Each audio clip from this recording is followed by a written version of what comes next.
Sabe uma coisa que a gente raramente para pensar? O poder imenso que as nossas palavras têm. Sério, elas podem construir ou podem simplesmente destruir tudo em questão de segundos. E é sobre essa força, essa dualidade que a gente carrega na ponta da língua que vamos mergulhar agora. Olha só que forte essa afirmação. A morte e a vida estão no poder da língua. Pensa bem no que isso quer dizer. Não é que a palavra influencia a vida ou a morte, não. A frase diz que elas estão no poder da língua. É algo literal, direto, e é esse o peso do assunto que a gente vai desvendar. Bom, para começar, vamos olhar para o lado mais sombrio da coisa.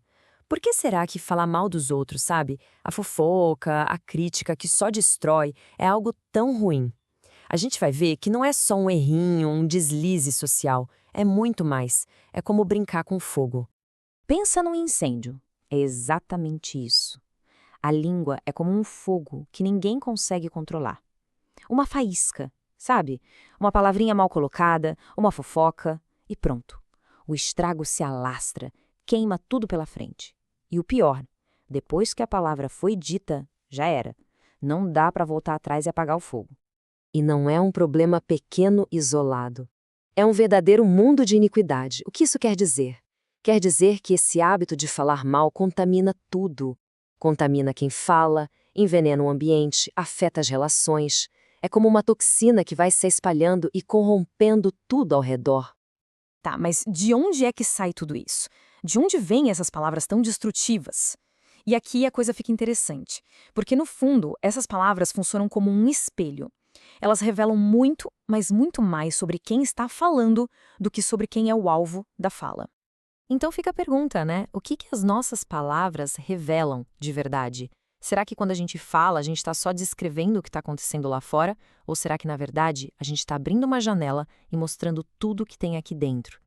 E a resposta está aqui. O que sai da boca procede do coração. É simples e direto.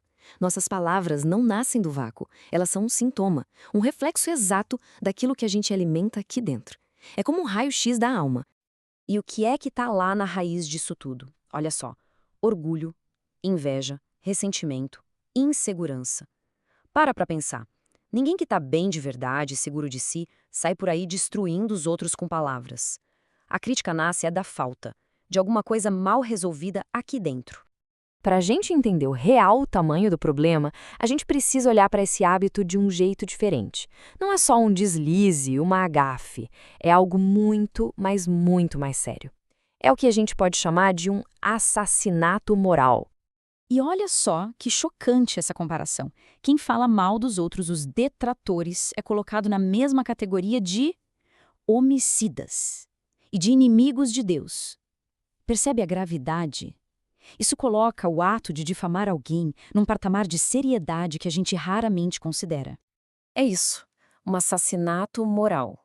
Você não tira a vida física da pessoa, claro, mas você mata a reputação dela, mata o caráter, a imagem que os outros têm dela. É uma forma de violência que pode ser tão ou mais destrutiva, porque ataca a essência de quem a pessoa é. Certo, já vimos o poder de destruição, o fogo. Mas e se a gente virasse o jogo? E se a gente usasse esse mesmíssimo poder da palavra, não para derrubar, mas para levantar? A solução tem um nome: edificar, construir com as palavras. E o caminho é sempre uma escolha. De um lado, você tem as palavras inúteis, que só servem para derrubar. Do outro, aquelas que são boas, que servem para construir, para edificar. A cada conversa, a cada frase, a gente está escolhendo um desses dois caminhos. Mas o que é edificar na prática? Não é só ser good vibes, sabe? É mais profundo. É usar a palavra para curar, para corrigir, mas com amor, sem humilhar. E por fim, para dar graça, que nada mais é do que abençoar e fortalecer a pessoa que está ouvindo. E hoje, na era digital, nossa, isso se amplifica 100%. Pensa bem, cada post, cada comentário, cada compartilhamento é uma palavra que a gente lança para o mundo. Só que agora, o fogo se espalha numa velocidade absurda, exponencial. A regra é a mesma, seja online ou offline. Cada palavra conta e cada palavra vai ter uma consequência. Ok, então a gente entende o problema, entende a solução, mas como é que se faz isso no dia a dia? Como dominar essa ferramenta tão poderosa que é a língua? É aí que entra o que a gente chama de disciplina da sabedoria. E essa ideia aqui é um soco no estômago, no bom sentido. Ela diz que se alguém se considera religioso ou sábio ou o que for, mas não consegue frear a própria língua, nada disso vale. A religião dessa pessoa é inútil. Ou seja, o controle da fala não é um bônus, é o teste principal, é a prova de fogo da maturidade de alguém. Então, como superar esse hábito? Tem um passo a passo. Primeiro, olhar para dentro, examinar o próprio coração antes de abrir a boca. Segundo, pedir para ter mais vigilância com o que se fala. Terceiro, uma troca poderosa. Em vez de criticar, interceder, desejar o bem. E por último, mais importante, praticar o amor, que é o que nos faz cobrir as falhas dos outros, em vez de sair por aí apontando cada uma delas. E no fim das contas, a recompensa é toda nossa. Quem guarda a sua boca e a sua língua, guarda a sua alma das angústias. Percebe? Controlar o que se fala não é se prender, é se libertar. É um jeito de proteger a própria alma e encontrar paz. Então, a reflexão final que fica é: hoje, as minhas palavras vão gerar vida ou angústia? A escolha, como sempre, é de cada um.